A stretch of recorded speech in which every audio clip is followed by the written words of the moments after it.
3장 26절에서 31절까지 말씀입니다. 누가복음 23장 26절부터입니다. 제가 봉독하겠습니다. 그들이 예수를 끌고 갈 때 시몬이라는 구레네 사람이 시골에서 오는 것을 붙들어 그에게 십자가를 지워 예수를 따르게 하더라.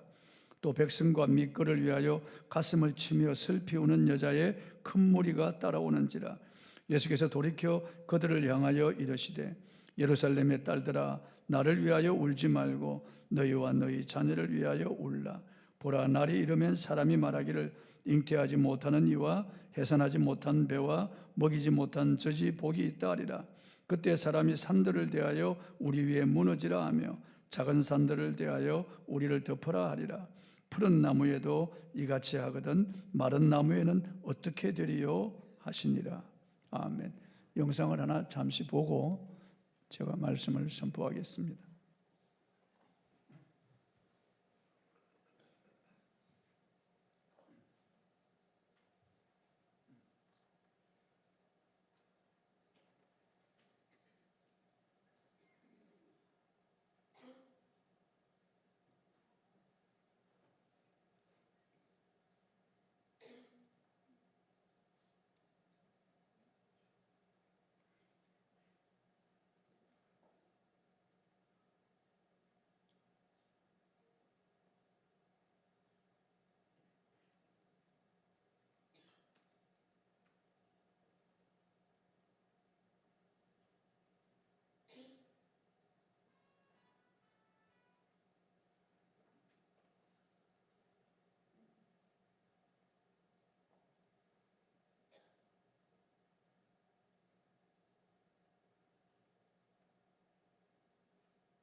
네, 골고다의 길이라는 제목으로 오늘 말씀을 선포하겠습니다. 여러분 영상을 통해서 보셨겠지만 저 영상보다도 오히려 더 처참하고 더 잔인한 그런 모습으로 예수님은 그 십자가를 지고 골고다의 길을 걸어가셨습니다. 예수님은 빌라도의 법정에서 불법 신문을 당하고 사형 선고를 받고 병사들에게 내어준 바 되고 병사들은 홍포를 입히고 그리고 예수님의 머리에 가시관을 씌우고요. 예수님을 희롱한 다음에 옷을 벗긴 다음에 채찍으로 예수님을 때리는데 빌라도의 뜰 브라이 드리온이라고 하는 그 뜰에서요 박스게 묶어놓고 예수님을 때리는 그 채찍은요 마디마디마다 짐승의 뼈가 박혀 있고 끝에는 낚시가 바늘 같은 것들이 이렇게 나무로 된 것들이 달려 있었습니다.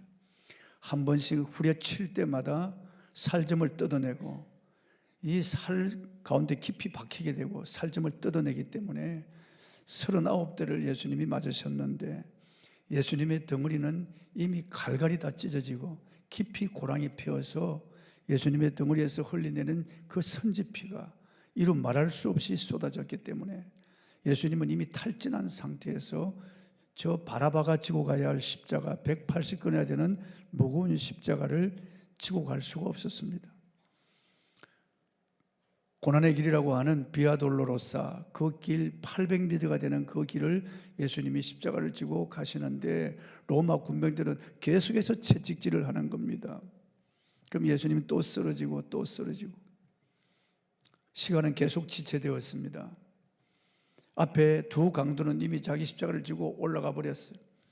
시간이 지체되니까 군병들이 연도에서 구경하던 구레네 사람 이 시몬이라고 하는 건장하게 생긴 이 젊은 사람을 붙잡아서 예수님이 지고 갈 십자가를 대신 짊어지게 했습니다. 그 사람은 생각 밖으로 그 사람은 뜻하지 않게 십자가를 짊어지게 된 겁니다. 로마 군병들의 그 무서운 눈초리, 그 강압적인 태도에 어쩔 수 없이 이 십자가를 지고 가지만 그의 속으로 얼마나 꺼림칙했겠습니까? 그 속으로는 얼마나 그 사행수가 지고 갈 십자가를 자기가 대신 진다는 그 피가 묻어있는 그 십자가를 지고 가면서 그는 속으로 정말 재수 없이 걸렸다고 생각했을 겁니다. 성경에 보면은 억지로 십자가를 지웠다고 그렇게 기록을 하고 있는 겁니다. 구레네는 지금의 북아프리카 리비아입니다. 그 키린이라고 하는 작은 도시에서 온 시몬이라고 하는 이 건장한 사람, 이 사람이 예수님 대신 십자가를 지고 가게 되었던 것입니다. 생각하면은 그 많은 사람 가운데 하필이면 왜 내가 걸렸을까? 내가 이 끔찍한 십자가, 이 사형틀을 지고 가다니. 그러면서 아마 불평하고 불만을 가득한 채로 어쩔 수 없이 강압에 못 이겨서 십자가를 지고 간 겁니다. 그러나 예수님은 시몬이 십자가를 지고 감으로 조금이라도 편하게 그 골고다 언덕길을 올라가신 겁니다. 여러분, 우리도 내 생각이나 내 감정이나 내 의지와 달리요, 우리도 내게 주어진 십자가를 지고 가야 할 길이 있습니다. 그건 나를 부인하며 지고 가야 할 십자가예요. 내 생각, 내 감정, 내 의지를 다 부인해버리고 내 자신을 쳐서 복종시키며 우리가 지고 가야 할 십자가가 있습니다. 예수님께서 마태복음 16장 24절에 이렇게 말씀하셨습니다. 한번 읽어보겠습니다. 예, 예수께서 제자들에게 이르시되 누구든지 나를 따라오려거든 자기를 부인하고 자기 십자가를 지고 나를 따를 것이니라. 자기 부인한다는 것은 억지로라도 자기 십자가를 지고 따라가야 된다는 겁니다. 왜냐하면 이 길은 생명의 길이고 이 길은 영광의 길이기 때문에, 이거는 영원한 하나님의 나라로 이어진 길이기 때문에 우리는 가다가 포기하면 안 되고 뒤돌아서서도 안 된다는 겁니다. 우리는 주님을 따르는 그리스도인인데 나를 부인한다, 나를 못 받고 자기 십자가를 지고 억지로라도 따라가야 되는 겁니다. 사도 바울도 복음을 전하면서 사명의 길을 갈 때 여러 가지 어려움을 당했습니다. 그때 그 육체의 생각을 버리고 자기 자신을 쳐서 복종시키면서 그 길을 갔다고 했습니다. 고린도서 9장 27절입니다. 내가 내 몸을 쳐 복종하게 하면 내가 남에게 전파한 후에 자신이 도리어 버림을 당할까 두려워함이로다. 자신의 몸을 쳐서 복종하게 했다는 것은 자기 의사, 자기 생각, 감정, 의지를 다 죽여버리고 자기의 길을 갔다는 겁니다. 억지로라도 이 길만은 가야 된다는 거예요. 이 길만은. 고린도서 15장 31절에 보면 사도 바울은 내가 날마다 죽노라라고 했습니다. 내가 날마다 죽노라. 자기 자신을 죽이는 거죠. 억지로라도 그 길은 가야 할 길이 있습니다. 그런데 이렇게 억지로 지고 간 십자가가 시몬에게 엄청난 복이 되었습니다. 사도행전 13장 1절입니다. 읽어보겠습니다. 안디옥 교회 선지자들과 교사들이 있으니 곧 바나바와 니게르라 하는 시몬과 구레네 사람 루기오와 분봉한 헤롯의 젖동생 마나임과 미사울이라. 여기 니게르라는 검은 사람이라는 뜻이죠. 시몬, 이 사람이 바로 예수님의 십자가를 대신 지고 간 구레네 시몬이라고 그렇게 알려지고 있고, 성경학자들도 모두가 다 그렇게 생각하고 있습니다. 니게르라 하는 시몬, 예수님이 부활 성천하신 후 불과 얼마 되지 않아서 이 사람이 안디옥 교회 지도자가 되어 있는 것을 볼 수가 있습니다. 얼마나 놀라운 일입니까? 더군다나 30년이 지난 후에 그 가문은 엄청난 복을 받습니다. 이 구레네 시몬에 대하여 마가복음에는 아들이 둘이 있다고 기록하고 있습니다. 마가복음 15장 21절입니다. 읽어보겠습니다. 마침 알렉산더와 루포의 아버지인 구레네 사람 시몬이 시골로부터 와서 지나가는데 그들이 그를 억지로 같이 가게 하여 예수의 십자가를 지우고, 그러니까 이 구레네 시몬에게는 알렉산더와 루포 두 아들이 있다고 하는 것을 알 수가 있습니다. 그런데 알렉산더와 루포 이 두 아들에 대하여 로마서를 기록한 이 바울이 언급하고 있습니다. 그리고 이 시몬의 아내에 대해서도 바울이 언급하고 있는데요, 바울이 그 시몬의 부인을 내 어머니라고 그렇게 부르고 있습니다. 로마서 16장 13절입니다. 주 안에서 택하심을 입은 루포와 그의 어머니에게 문안하라. 그의 어머니는 곧 내 어머니니라. 여러분, 시몬의 아내가 벌써 이 초대교회, 특히나 이 로마 교회 성도들을 얼마나 잘 섬기고 말이죠, 그들에게 주의 종들을 얼마나 잘 섬겼으면 바울이 내 어머니라고 하였겠습니까? 그 아들 루포와 그 어머니, 이미 기독교의 위대한 지도자가 되어 있고 명문 가문을 이루고 있다고 하는 것을 알 수가 있습니다. 이 사실을 미루어 볼 때 시몬이 마지못해 억지로라도 지고 간 이 십자가가 그와 그 가문에 얼마나 큰 영광이 되고 얼마나 큰 복이 되었는가 하는 것을 알 수 있습니다. 시몬의 두 아들 알렉산더와 루포는 벌써 초대교회 위대한 지도자들이 되어 있습니다. 그 자신은 안디옥 교회 지도자가 되어 있고 그의 아내는 바울이 내 어머니라고 할 정도로 이렇게 위대한 여성이 되어 있다고 하는 것을 볼 때 우리도 우리에게 주어진 십자가 억지로라도 지고 가야 된다. 물론 감사함으로, 기쁨으로, 즐거움으로 지고 가야 마땅합니다. 그러나 때로는 그렇지 못할 때가 있습니다. 마귀가 유혹하거나 방해할 때가 있습니다. 내 육체가 거스를 때가 있습니다. 세상이 방해할 때가 있다고요. 그럴 때 우리는 믿음으로 이기고 억지로라도 내게 주어진 십자가를 지고 나가야 되겠습니다. 때로는 신앙생활이 귀찮아지고 권태감이 들 때가 있습니다. 예배가 싫어질 때가 있습니다. 기도가 싫어질 때가 있습니다. 이럴 때 우리 자신을 쳐서 복종시키며 억지로라도 내게 주어진 십자가를 지어야 되는 것입니다. 여러분, 학생들이 공부할 때 말이죠, 다 공부하기 좋아서 공부하는 학생들이 얼마나 될까요?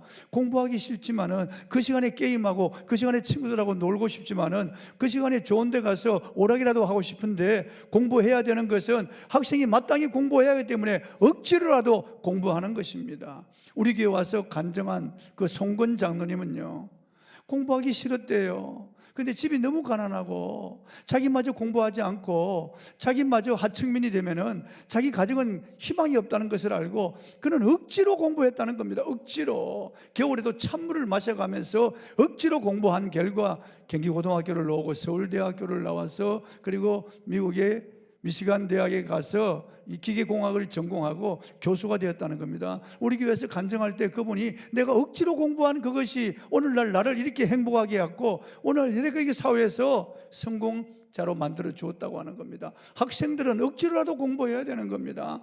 가정은 힘들지만은 억지로라도 출근해야 되는 겁니다. 여러분, 운동도 억지로라도 하는 겁니다. 가만히 있으면은 우리는 성인병에 걸리기 쉬운 겁니다. 가만히 있으면 우리 세포는 노쇠하게 되고 뼈 마디마디마다 부딪히게 되고 진액이 안 나오고 말이죠. 그리고 오장육부에 염증이 생기는 겁니다. 그래서 우리는 힘들어도 운동해야 되는 겁니다. 걸어야 되고 조깅도 해야 되는 겁니다. 그리고 이게 계속해서 아령도 들고 엮기도 계속 운동을 해야 됩니다. 그렇지 않으면 우리 육체는 쉬는 것을 좋아해요. 편안한 것을 좋아해요. 눕는 것을 좋아하죠. 억지로라도 운동을 하면은 건강을 유지할 수 있고 오히려 더 좋아질 수가 있는 겁니다.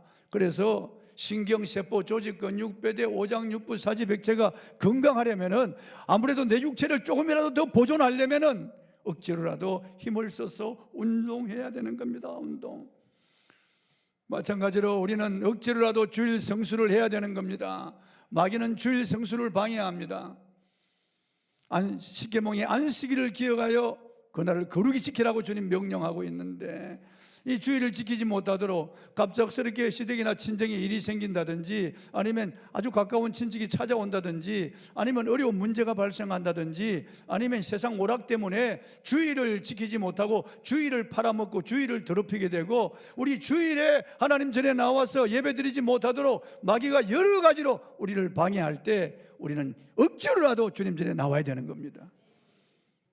물론 좋아서 기쁨으로 나와야 되지만은 우리는 마귀에게 지지 말고 억지로라도 주일 전에 나와서 예배 드려야 되는 겁니다. 그래야 우리가 은혜가 있고 그래야 승리할 수 있는 겁니다. 요한 웨슬리는 1738년 5월 24일 그날 저녁에 3일 예배 가기 싫었는데 그는 억지로 나갔다는 겁니다. 그의 육체는 가기 싫어요. 그의 마음도 가기 싫어요. 그런데 그는 억지로 몸을 일으켜서 나갔어. 올드스케이트가에서 모라비안 교회에 가서 그 예배 참여했는데 교인들이 너무 작아서 담임 목사도 없었어요. 평신도가 나와서 마틴 루터의 주석 서문을 읽는데 그 말씀이 그 마음으로 파고 들어오면서 그의 일기에 보면 가슴이 뜨거워졌다고 그랬습니다. 회심을 하고 이 사람이 완전히 변화가 되는 그날 밤이 되었다는 겁니다. 그러니까 마귀가 먼저 알고 가기 싫은 마음을 넣어주는 거예요.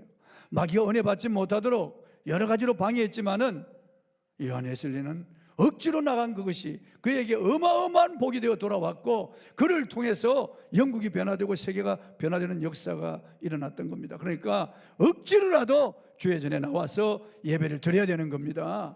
가기 싫더라도 힘들더라도 내 생각 내 감정 버리고 억지로 나와야 되는 겁니다. 기도도 마찬가지입니다. 원수 마귀는 기도하는 것을 너무너무 싫어하는 겁니다. 예수님은 기도 외에 이런 유가 나갈 수 없다고 했기 때문에 마귀가 가장 싫어하는 것은 성도가 기도하는 것이에요. 그래서 마귀는 예배도 드리고 성경 공부도 하고 교제도 하고 성교도 가라는 거예요. 다 하라는 거예요. 그러나 기도만 하지 않으면은 자기가 가지고 놀 수 있다는 거예요. 기도를 방해합니다. 우리 육체는 기도를 잡아먹습니다. 이 세상이 분노하게 해서 우리 기도하지 못하도록 하는 거예요. 그래서 가만히 보면은 기도하지 않는 사람들이 너무나 많습니다. 그들은 기도하는 척 하지만은 담임 목사가 이 영적인 눈으로 바라보면은 기도하지 않는 사람이 부지기수예요. 스스로 속는 겁니다. 기도하지 않아도 시간은 가고 기도하지 않아도 세월은 흘러가는 것 같지만 그렇지 않습니다. 기도하지 않는 그만큼 손해예요. 기도하지 않는 그만큼 영적으로 마이너스가 되고, 기도하지 않으면 하나님의 은혜가 없고 복이 없는 거예요. 능력도 없는 거예요. 원종수 권사는 새벽 기도 가기 싫은데 엄마가 억지로 깨워서 어린 원종수의 손을 잡고 새벽에 끌고 나가는 겁니다. 그러면서 때로는 칭얼거리면서 울면서 따라갔는데, 그래서 엄마 손에 끌려서 새벽 기도 하루도 안 빠지고 계속해서 새벽 기도 가는데, 새벽 기도 때 하나님이 말씀하셨다는 거예요. 종수야, 내가 너를 종기한 자와 같이 하리라. 내가 너를 평생에 먹고 마시고 입고 쓰는데 부족함이 없게 하고 너의 이름을 세상에서 종기한 자와 같이 해주겠다는 겁니다. 그는 대전고등학교에서 꼴찌에서 돌았는데 480등 그렇게 돌았는데, 하나님이 새벽 기도회 때 지혜를 주셔가지고 한 번 읽는 책은 전부 입력이 되는 거예요. 그래서 고등학교를 졸업할 때는 수석으로 졸업하고, 서울대 의과대학에 수석으로 들어가고, 졸업할 때도 수석으로 졸업하고, 전국의사고시에 수석으로 합격해서 청와대 들어가서 대통령 부상도 받고, 그리고 지금은 미국 디트로이트시에서 암연구센터를 개설하고 많은 사람들에게 복음을 전하고 간증하는데, 역사 이래 원종수 권사의 간증 테이프보다 더 많이 팔린 테이프가 없다는 거예요. 그렇게 하나님이 높여주신 것은 억지로라도 끌려나갔기 때문에, 칭얼대면서도 울면서도 새벽기도 나갔기 때문에 기도하니까 하나님이 역사하시는 거예요. 그러므로 우리도 억지로라도 기도해야 되는 거예요. 기도는 안 해도 그만, 해도 그만이 아니에요. 안 하면 그만큼 손해가 나는 거예요. 그래서 억지로라도 기도해야 되는 겁니다. 육체는 기도를 방해하는 겁니다. 저도 새벽에 우리 교육자들과 함께 2시간을 기도하는 겁니다. 이게 하루에 한 번씩 도는 거예요. 예배당을 30분 이상 도는 거예요, 여러분. 이게 도는데 힘들죠. 누가 돌고 싶어 돕니까? 어떤 사람은 돌겠네 그러더라고. 정말 돌 수밖에 없는 기도가 그렇게 중요하다는 거예요. 제 아내와 함께 합심해서 또 기도하는 겁니다. 11조도 억지로라도 해야 됩니다.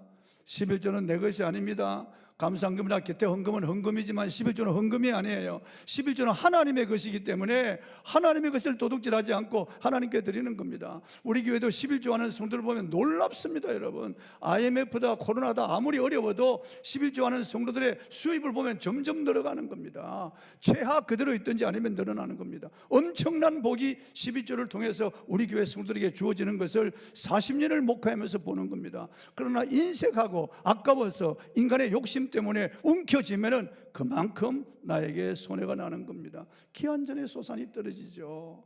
황충이 먹어버리는 겁니다. 엄청난 그런 손해가 오는 겁니다. 그러니까 억지로라도 내 것이 아니기 때문에 주님께 드리는 겁니다. 아브라함은 멜기세덱에게 11조를 드렸어요. 그 멜기세덱은 예수 그리스도에게 드리는 겁니다. 예수 그리스도는 멜기세덱의 반차를 타고 오신 분이기 때문에 우리가 11조 드리는 것은 예수님께 올려드리는 거예요. 그분의 것이에요. 그분께 드리는 것이에요. 야곱도 베델에서 하나님을 만나고 나의 하나님이라고 고백하며 11조를 세워나는, 율법이 있기 벌써 400년 전에 우리 조상들이 11조를 드렸다고 말해요. 나의 하나님이라고 하는 겁니다. 이런 농부가 농사를 지을 때 바람이 불고 때로는 정말 비가 오고 구져도 나가서 심는 거예요. 고랑을 파고 거기다가 씨앗을 심어 나가는 거예요. 심지 아니하면 거둘 것이 없기 때문에 성경은 11조는 종자 씨앗이라고 말하는 겁니다. 심어서 거두라고 말씀하는 겁니다. 이것이 곧 적게 심는 자는 적게 거두고 많이 심는 자는 많이 거둔다 함이로다라고 말씀하고 있습니다. 사람이 무엇으로 심든지 그대로 거둔다고 말씀하고 있습니다. 11조는 내 것이 아닌 하나님의 것이기 때문에 우리는 억지로라도 해야 됩니다. 마귀가 인색한 마음을 넣어줍니다. 하지 못하도록 욕심을 넣어주고 온갖 생각을 넣어주는 겁니다. 여러분, 신신학자들, 이 자유주의 신학자들이 11조는 율법이라고 하면서 안 해도 된다고 합니다. 천만의 거짓말입니다. 11조는 율법이 아닙니다. 11조는 은혜인 것입니다. 11조는 종자 씨앗입니다. 11조는 하나님의 것이고 나에게 복이 되는 겁니다. 11조는 신앙 고백이에요. 아무리 입으로 나의 하나님 하지만은 말라기에 보면은 다 거짓말이라고 하는 겁니다. 11조가 나의 하나님이라고 가르는 시금석이라고 말씀하고 있는 겁니다. 그러므로 하기 싫은 마음을 넣어줄 때, 인간의 욕심이 올라올 때 그걸 뿌리치고 억지로라도 해보면 내가 놀라는 거예요. 11조를 하는 내 자신이 놀라는 거예요. 한 번 하고 난 다음에 그 기쁨이 이루 말할 수가 없는 거예요. 그때부터 시작이 되는 거예요. 아직 하지 않은 분이 있다면 믿음으로 한번 시작해 보십시오. 하나님께서 어떻게 역사하시는지 믿음으로 한번 시작해 보십시오. 구레네 시몬은 억지로 십자가를 지고 갔습니다. 마지못해서 끄림칙에서 하여튼 병사들의 그 강압에 못 이겨서 어쩔 수 없이 십자가를 지고 갔는데, 억지로 십자가를 지고 갔는데 그 결과가 엄청난 복이 되어서 돌아온 것입니다. 이루 말할 수 없는 복이 되어서 돌아온 것이요, 성경에 저와 여러분의 이름이 한번 기록되었다고 생각해 보십시오. 얼마나 놀라운 일입니까? 그런데 그의 두 아들과 그의 아내까지, 그리고 명문 가문이 되어서 이렇게 설교 때마다 구레네 시몬에 대해서 설교하니까 얼마나 이 사람이 복을 받았어요. 제가 평신도 때 우리 담임 목사님이 설교한 설교를 저는 잊질 못합니다. 그 제목이 억지로 지고 간 십자가였습니다. 제가 그 설교를 들으면서 때로는 억지로라도 해야 되는구나, 억지로 해야 되는구나. 담임 목사님이 앞자리에 앉아라 그러면 그때부터 제가 앞자리에 앉았습니다. 뒷자리에 안 가, 앞자리에 앉아라. 앞자리에 앉아서 이건 금자리고 은자리고 똥자리라고 그러면서 앞자리에 앉으라고 그러는 거예요. 그래서 앞자리에 앉았습니다. 그런데 이상하게 은혜가 되는 겁니다. 아멘 하라고 그래서 아멘 크게 했습니다. 손 들라 그러면 손 들고 목사님이 시키는 대로 그대로 해보았습니다. 그랬더니만 놀라운 일이 일어나는 겁니다. 하나님의 은혜가 임하기 시작하는 거예요. 그전에는 은혜를 몰랐어요. 감동이 없었어요. 그런데 억지로라도 순종하니까 순종에 따르는 복이 오기 시작하는 거예요. 이제 주님께서는 주님 십자가를 따라오는 그 많은 여인들, 남자들은 다 도망가 버리고 요한밖에 없고, 그 큰 무리의 여인들이 따라오면서 통곡하며 주님을 따라오는 것을 주님이 보셨습니다. 주님은 그 고통스러운 가운데서도 그 여인들을 돌아보셨습니다. 본문 27절입니다. 읽어보겠습니다. 또 백성과 및 그를 위하여 가슴을 치며 슬피우는 여자의 큰 무리가 따라오는지라. 예수님은 이 여인들을 돌아보시면서 이렇게 말씀하셨습니다. 본문 28절입니다. 예수께서 돌이켜 그들을 향하여 이르시되 예루살렘의 딸들아 나를 위하여 울지 말고 너희와 너희 자녀를 위하여 울라. 예수님은 지금 십자가 지시고 우리를, 자기 백성을 구원하기 위하여 십자가를 지시고 3일 후에 부활해서 영광을 얻고 하나님의 자리에 올라가기 때문에 나를 위하여 울지 말라고 하는 겁니다. 나는 자기 백성을 위하여, 주님의 백성을 위하여 지금 십자가 지는 것이고 곧 영광을, 곧 부활의 영광을 보고 성천하기 때문에 나를 위하여 울지 말라는 겁니다. 나는 정해진 대로 가는 겁니다. 구약 성경에 있는 그것을 이루기 위해서 왔다고 하는 겁니다. 그러나 너희와 너희 자녀를 위하여 울라고 말씀하십니다. 그리고 주님은 예루살렘이 멸망할 것을 내다보시면서 경고하시는 거예요. 그 고통스러운 가운데서도 주님은 자기 백성들 생각밖에 없는 거예요. 주님의 마음에는 오로지 택한 백성들 뿐이었습니다. 그래서 주 70년 로마의 디도 장군에 의해서 예루살렘이 멸망을 당하고 다 성은 무너지고 폐허가 되고 성전도 돌 하나에 돌 위에 넘지 않고 다 무너져 내린다고 하는 것을 바라보시면서 그날을 대비하여 너희와 너희 자녀를 위하여 울라고 주님 말씀하시는 겁니다. 그렇습니다. 우리는 울어야 됩니다. 오늘의 이 대한민국의 현실을 보면서 우리는 울어야 되는 겁니다. 너무나 혼란스러운 그런 때를 만났습니다. 정치, 경제, 사회, 교육, 문화 어느 하나 구멍이 안 난 곳이 없습니다. 전 세계가 우리를 바라보면서 참으로 근심 어린 눈으로 바라봅니다. 외신들이 그렇게 전하고 있는 거예요. 지금 큰 위기를 만났습니다. G7에 들어갈 만한 우리 대한민국이었는데 이렇게 뚝 떨어져 버리고 말았습니다. 계엄 한 번 선포로 전국이 이렇게 혼란이 오고 이렇게 앞길을 예측할 수 없는 이런 어둠이 우리에게 덮여왔습니다. 이럴 때 우리는 하나님 앞에 기도해야 되겠습니다. 우리 조국을 위하여 기도하고 정말 바른 정치인이 세워지도록 기도해야 되겠습니다. 진정 백성을 위하는 그런 정치인들이 세워지도록 기도해야 되겠습니다. 그리고 우리는 먼저 자신을 위하여 회개하며 울어야 되겠습니다. 다윗은 우리아의 아내를 범하고 난 다음 나단 선지자가 책망할 때 그는 엎드려 자복하고 그날부터 침상을 띄우며 울면서 회개하며 기도했습니다. 하나님이 다윗의 눈물을 보시고 다윗을 용서하시고 다시 회복시켜 주셨습니다. 베드로는 예수님을 부인하고 저주할 때 닭 울음소리를 듣고 밖으로 달려나가 심히 통곡하며 울었습니다. 그 결과 그는 다시 회복되고 수장이 되었습니다. 예수께서 시몬의 집에 초대되었을 때 한 여인이 옥합을 가지고 와서 깨뜨려서 예수님의 머리에 붓고 그 머리털로 예수님의 발을 닦으며 하염없이 울었습니다. 예수님께서 이 여인의 죄를 용서하시고 구원해 주셨습니다. 우리는 또 자신의 연약함을 알고 울어야 됩니다. 한나는 대적 본인나로 인하여 심히 괴롭고 고통스러운데 마저 대적하지 아니하고 그는 하나님 앞에 울었습니다. 마음을 통하며 심한 통곡과 눈물로 하나님 앞에 간구와 소원을 올려서 하나님이 사무엘을 주시고 삼남 미녀 오남매를 또 주셨습니다. 아주 위대한 여인이 되었습니다. 한나 위대한 여인이 된 거죠. 다윗은 자신의 아들 압살롬에게 쫓겨서 기드론 시내를 건너가면서 맨발로 건너갔습니다. 머리를 풀어서 얼굴을 가리우고 울면서 건너갔습니다. 자신이 연약함을 하나님 앞에 보이는 거예요. 그래서 하나님이 다시 회복시켜 주십니다. 히스기야는 병들어 죽게 되었다는 말을 듣고 벽을 향하여 심히 통곡하며 기도할 때 목숨을 15년 연장받았습니다. 회복되었습니다. 욥은 환난 중에 친구의 조롱을 받으며 눈물을 흘렸습니다. 그래서 하나님이 욥을 회복시킬 뿐만 아니라 2배의 복을 주셨습니다. 예수님은 애통하는 자는 복이 있나니 저희가 위로를 받을 것이며 그랬습니다. 애통해야 됩니다. 어려움을 당하여 울어야 됩니다. 남쪽 유다가 바벨론의 포로로 잡혀갔을 때 유다인들은 자기들의 수금을 버드나무에 걸어놓고 울었습니다. 조국을 생각하며 울었습니다. 이 현실을 바라보면서 울었습니다. 하나님을 향하여 울었습니다. 시편 80편 5절입니다. 읽어보겠습니다. 주께서 그들에게 눈물의 양식을 먹이시며 많은 눈물을 마시게 하였나이다. 그렇습니다. 칼빈은 말하기를 이스라엘 백성들의 큰 슬픔과 재난의 연속을 말하는 것이라고 했습니다. 그들은 눈물을 흘리며 하나님 앞에 눈물을 먹고 눈물을 마셨다고 했습니다. 하나님이 이들의 눈물을 보신 겁니다. 그래서 회복시켜 주는 겁니다. 우린 자녀를 위해서 울어야 됩니다. 여러분, 우리의 다음 세대가 너무나 어려운 그런 시기를 만났습니다. 한국 교회도 어렵지만은 우리의 자녀들이 정말 앞길이 심히도 염려되는 그런 시대를 만난 것입니다. 신앙을 가지지 않습니다. 자녀들이요, 타락하는 거예요. 세속화되어 가는 겁니다. 우리의 자녀들을 위하여 정말 울어야 됩니다. 여러분, 이름을 불러가면서 계속해서 울어야 되는 겁니다. 저도 내 자식들을 위하여, 손자, 손자들을 위해서 하나님 앞에 간절히 기도하고 있습니다. 기도해야 됩니다. 방황하는 우리의 자녀들을 위해서, 연약한 우리의 자녀들을 위해서 울어야 됩니다. 시편 126편 5절 6절 보겠습니다. 눈물을 흘리며 씨를 뿌리는 자는 기쁨으로 거두리로다. 울며 씨를 뿌리러 나가는 자는 반드시 기쁨으로 그 곡식단을 가지고 돌아오리로다.